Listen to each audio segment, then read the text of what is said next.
Hello students, आज हम पढ़ेंगे सामाजिक विज्ञान कक्षा 8 का चैप्टर नंबर 2 पर्यावरण प्रदूषण।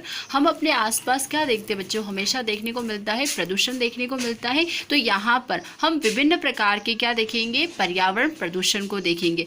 विकास करना मानव का अधिकार है, इसलिए जहाँ और जिसमें विकास हो दिखलाए पड़े उसे विकसित करने का संपूर्ण अधिकार किसका है? मानव का। औद्योगिक क्रांति के बाद विज्ञान की खोज से यंत्र विज्ञान ने विकास करने में बड़े अवसर प्रदान किए। आपको देखने को मिलता है ना बेटा कि आजकल क्या हो रहा है? ज़्यादा से ज़्यादा क्या देखने को मिल रहा है? विकास देखने को मिल रहा है। बहुत सारी नई नई टेक्नोलॉजी देखने को मिल रही है ना। इस विकास से मानव जीवन में बहुत सारे परिवर्तन हुए। विकास होने की वजह से बहुत सारे आपको क्या देखने को मिलते हैं? चेंजेस देखने को मिलते हैं, परिवर्तन देखने को मिलते हैं पहले के टाइम पर और अभी के समय में। बहुत सारी हर वस्तु हर क्रियाकलाप में क्या देखने को मिलते हैं? परिवर्तन देखने को मिलते हैं। सृजनात्मक को यंत्र विज्ञान ने ऐसा मोड़ दिया है कि उत्पादन और औद्योगिकरण होने लगा है, जैसे बिजली, रेलवे, टेलीफोन, वाहन, उद्योग, इलेक्ट्रॉनिक्स माध्यम विकास कथा के महत्वपूर्ण क्या है? पात्र है। इन सभी क्षेत्रों में आप देखोगे कि क्या होने लगा है? धीरे धीरे विकास होने लगा। प्राकृतिक स्रोत की अमर्यादित उपयोग से पानी, वनस्पति, हवा में क्या होने लगा है? प्रदूषण उत्पन्न हुआ है, प्रदूषण फैल रहा है। आप देखते हो ना कि अभी हमको क्या देखने को मिलता है? पानी जो है औद्योगिक से निकलने वाला, कल कारखानों से निकलने वाला जो पानी है वो, और उनसे निकलने वाला धुआं, ये कहीं ना कहीं क्या कर रहा है? प्रकृति को खराब करने का कार्य, यानी कि प्रदूषण फैलाने का कार्य करते हैं। उसकी मात्रा इतनी है कि विकास को स्पर्श करने के साथ साथ पर्यावरण को क्या कर रहे हैं? लगातार क्या करता जा रहा है? प्रदूषित करता चला जा रहा है। दोनों के इनके संदर्भ में एक साथ देखने और समझने के लिए प्रयास करना जरूरी है। आज भूमि, पानी, हवा, आवाज और अवकाशी प्रदूषण खूब बढ़ गया। आजकल हम देखते हैं ना, इन सभी क्षेत्रों में हमको क्या देखने को मिलता है? प्रदूषण देखने को मिलता है। उसका बहुत सा विपरीत प्रभाव मानव जीवन और पर्यावरण पर होने लगा है ना कहीं इसका इफेक्ट किस पे देखने को मिलता है हमको? मानव जीवन पर। उद्योगों के शुरू होने से पर्यावरण को प्रभावित करने वाले अनेक प्रकार के प्रदूषण क्या हो रहे? बढ़ते गए, जिसमें हवा, पानी और जमीन को क्या हो रहा है? प्रदूषण मुख्य माना जाता है। ये तीनों ही हमारे जीवन के क्या है? टिकाए रखने के लिए महत्वपूर्ण तत्व। आप सभी को पता है कि हवा कितनी ज़रूरत है, क्योंकि हवा में क्या उपस्थित होती है? ऑक्सीजन। और श्वसन क्रिया के दौरान हम क्या करते हैं? ऑक्सीजन लेते हैं। अगर यही प्रदूषित होती रही तो मानव जीवन पर कितना संकट आ सकता है। फिर पानी भी जल है तो जीवन है, अगर यह भी अगर प्रदूषित होता गया तो। इसी प्रकार से जमीन भी हमारे लिए बहुत महत्वपूर्ण, लेकिन धीरे धीरे मानव की क्रियाकलाप की वजह से ये क्या होते चले जा रहे हैं? प्रदूषित होते जाए। तो आज इस अध्याय में हम पढ़ेंगे अलग अलग प्रदूषण के बारे में। सबसे पहले हम पढ़ेंगे वाटर पॉल्यूशन, यानी पानी प्रदूषण। उद्योगों का पानी चाहिए प्रक्रिया में माल बनाना व अन्य उद्देश्य के लिए यह पानी अस्वच्छ होता चला जा रहा है, अर्थात इसे अनुपयोगी समझकर उसे नदी, नाले, खुले जमीन पर क्या कर दिया जाता है? छोड़ दिया जाता है। बहुत सारे कल कारखाने, फैक्ट्रियां जो होती है वो क्या करते हैं? पानी का उपयोग करके और फिर उस दूषित पानी को क्या करते हैं? सीधा किस में छोड़ देते हैं? नालों में छोड़ देते हैं, जमीन पे छोड़ देते हैं। और ये केमिकल युक्त गंदा पानी धीरे धीरे क्या होता है? पूरे पानी को क्या कर देता है? दूषित कर देता है, यानी कि प्रदूषित कर देता है। तो आपने देखा कि कैसे ये उद्योग कहीं ना कहीं हमारे लिए क्या है? फायदेमंद है, वही कहीं ना कहीं हमारे लिए क्या है? प्रदूषण को फैलाने का भी एक कारण है। उद्योगों द्वारा छोड़ा गया पानी नदी के जल प्रवाह को क्या कर देता है? प्रदूषित करता है। साथ ही ये जमीन पर फैले पानी जमीन में नीचे उड़ता है। जैसे कि आपको मैंने पहले भी पढ़ाया था बेटा, भूम जल के बारे में बताया था कि पानी क्या होता है? मिट्टी के द्वारा क्या किया जाता है? अवशोषित किया जाता है, और वो धरातल में किस तरह से एकत्रित होता है? भूम जल के रूप में। अगर वो केमिकल युक्त पानी अगर भूम जल में एकत्रित होगा तो कहीं ना कहीं वो क्या करेगा? जमीन यानी कि लैंड पॉल्यूशन को बढ़ावा देगा। यह पानी भूगर्भ जल को भी क्या करता जाता है? लगातार प्रदूषित करता जाता है। आज शहरीकरण बड़े स्तर पर हो रहा है। आजकल क्या हो रहा है? शहरीकरण आप देख रहे हो ना, ज्यादा से ज्यादा सारे लोग क्या हो रहे? गाँव से किस तरफ पलायन हो रहे? शहरों की तरफ। तो ज्यादा मात्रा में क्या हो रहा है? शहरीकरण देखने को मिलता है। शहर के गटरों का पानी भी नदियों, तालाबों में छोड़ दिया जाता है। जो गटर का पानी होता है वो किस पे छोड़ दिया जाता है? नदियों और तालाब में। अब मेरे को बताओ, तालाब और नदी क्या हो गए? दूषित हो गए। Very good. जो पानी के प्रदूषण को बड़ी समस्या उत्पन्न करते हैं। आज औद्योगिकरण से बरसता पानी भी क्या होता चला जा रहा है, प्रदूषित होता चला जा रहा है। उद्योगों का धुआं, गंध, रायत पानी के साथ मिल जाता है और पानी को क्या कर देता है, प्रदूषित कर देता है। धुआं और गंध वो भी कहीं ना कहीं क्या कर रहा है, पानी को प्रदूषण करने में सहायक है। उद्योगों और कारखानों में उपयोग किए गया गंदा पानी नदी, नाले और जमीन में क्या कर दिया जाता है, छोड़ दिया जाता है। तब पानी में रहने वाले जलचर प्राणी वे प्राणी होते हैं जो किसमें रहते हैं बेटा, पानी में, जैसे मछली, ऑक्टोपस। आप देखते हो ना, विभिन्न प्रकार के जो प्राणी होते हैं वो कहाँ रहते हैं, जल के अंदर। अगर ये पानी क्या होता चला जाएगा, दूषित होता चला जाएगा, तो जलचर प्राणी को भी क्या हो सकता है, खतरा हो सकता है। वो धीरे धीरे जलचर प्राणी भी क्या होते चले जा रहे हैं, नष्ट।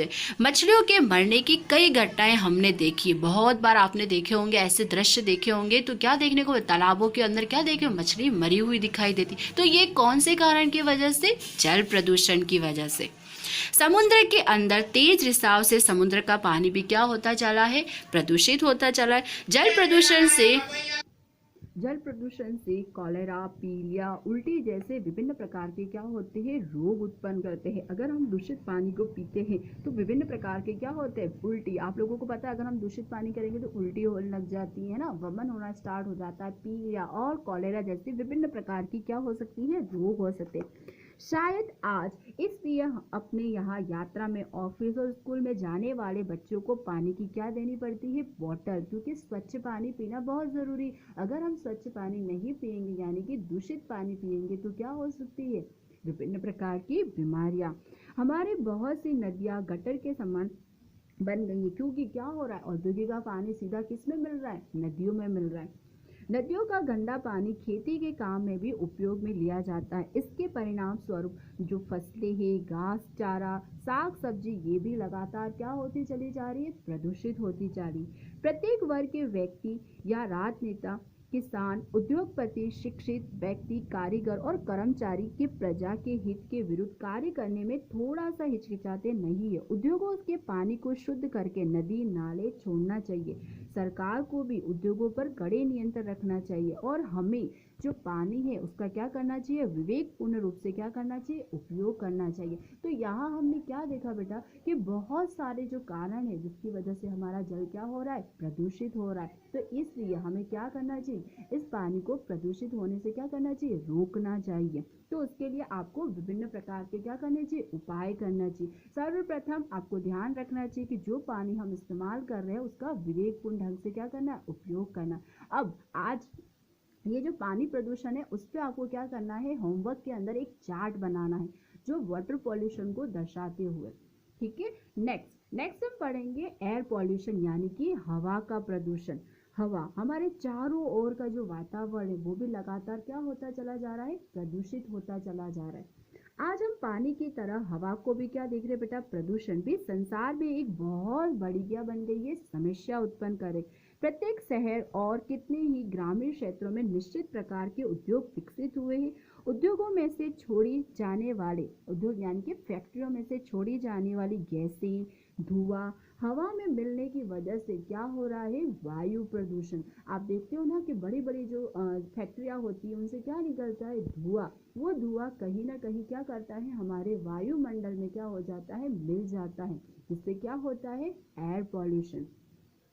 आज खनिज तेल का उपयोग भी खूब बढ़ गया है। खनिज तेलों का उपयोग भी हम क्या देखते हैं, बहुत ज़्यादा मात्रा में क्या हो रहा है, बढ़ता चला जा रहा है।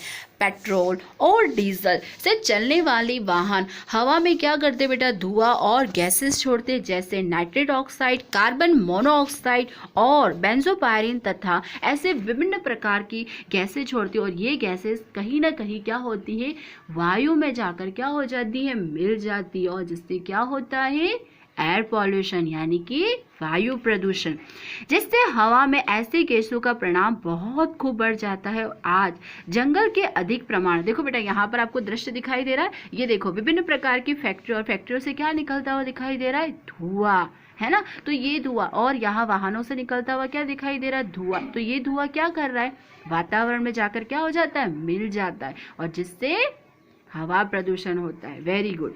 जिससे हवा में ऐसे केसों का खूब प्रमाण मिल जाता है। आज जंगल के अधिक प्रमाण के कटने से भी हवा प्रदूषण बढ़ रहा है। देखो दूसरा कारण क्या है, ये तो हमने देखा है फैक्ट्रियों की वजह से हो रहा है। दूसरा कारण यहाँ पर ये कि जंगल भी बहुत बड़ी मात्रा में क्या हो रहे, कट रहे हैं। अगर जंगल इसी तरह कटते रहेंगे तो क्या होगा, एयर पॉल्यूशन। क्यों? क्योंकि कार्बन डाइऑक्साइड की मात्रा क्या होती चली जाएगी, बढ़ती चली जाएगी। मैंने आपको पहले भी समझाया था कि कार्बन डाइऑक्साइड की मात्रा क्या होती चली जाएगी, बढ़ती जाएगी। और ये भी एक क्या है, वायु प्रदूषण का कारण है। वृक्ष और वनस्पति कम होने से हवा में धूल के रजक कण उड़कर मिल जाते हैं और वृक्ष में कम होने से जहरीली गैस यानी कि कार्बन डाइऑक्साइड का प्रमाण क्या होता चला जाएगा, बढ़ता चला जाएगा, जिसके कारण क्या होगा, ग्लोबल वार्मिंग यानी कि उष्ण तापमान यानी कि पृथ्वी का तापमान क्या होता चला जाएगा, बढ़ता चला जाएगा। और ये एक क्या है, वैश्विक समस्या। आपको पता है ना कि अगर लगातार इस तरह से वृक्ष कटते चले जाएंगे और कार्बन डाइऑक्साइड की मात्रा बढ़ती जाएगी वातावरण में, तो क्या होगा, ग्लोबल वार्मिंग। Very good. हवा के प्रदूषण से फेफड़ों की बीमारी, अगर एयर पोल्यूशन होगा तो बेटा क्या होगी, विभिन्न प्रकार की बीमारियां होगी। तो सबसे पहले कौन सी, फेफड़ों से संबंधित। आपने लोगों को देखा होगा ना, खांसते हुए, श्वसन लेने में प्रॉब्लम होती, दमा जैसी बीमारियां भी देखने को मिलती है। और इसका प्रमुख कारण क्या है, वायु प्रदूषण। हवा में उड़ने वाले धूल के कण से सर्दी, खांसी जैसे रोग होते हैं।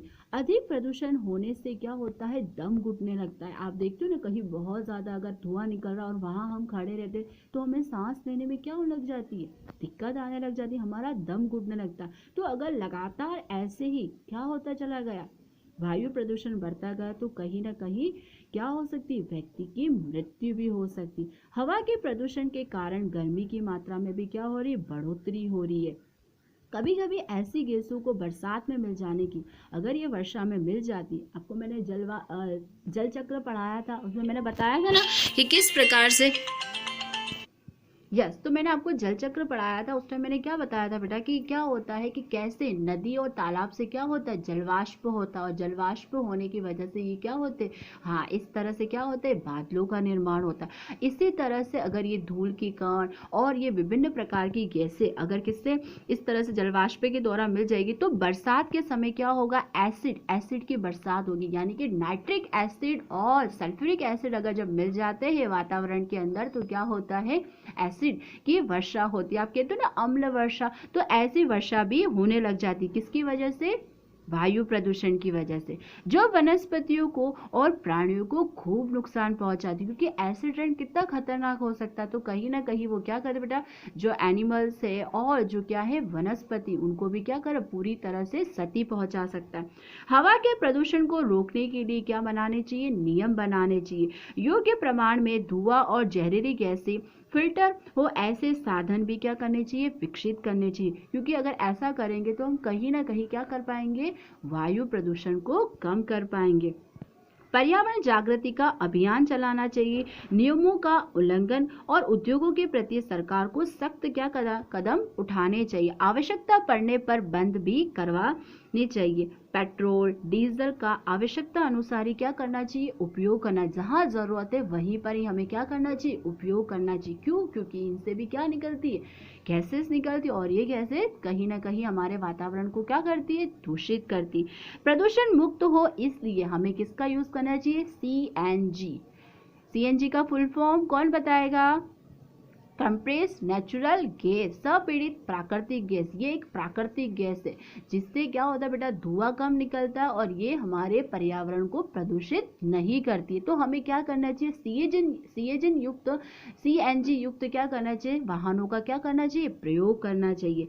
पीएनजी का भी उपयोग करना चाहिए। वाहनों में पीयूसी चुस्त पालन करवाना चाहिए। तो आज हमने क्या पढ़ा, जल प्रदूषण के बारे में पढ़ा और हवा प्रदूषण के बारे में पढ़ा। तो आपने देखा कि किस प्रकार से हमारे पर्यावरण को क्या हो रहा है, लगातार जल प्रदूषण की वजह से और हवा प्रदूषण की वजह से क्या हो रहा है, लगातार ये क्या होते चले जा रहे, दूषित होते चले जा रहे।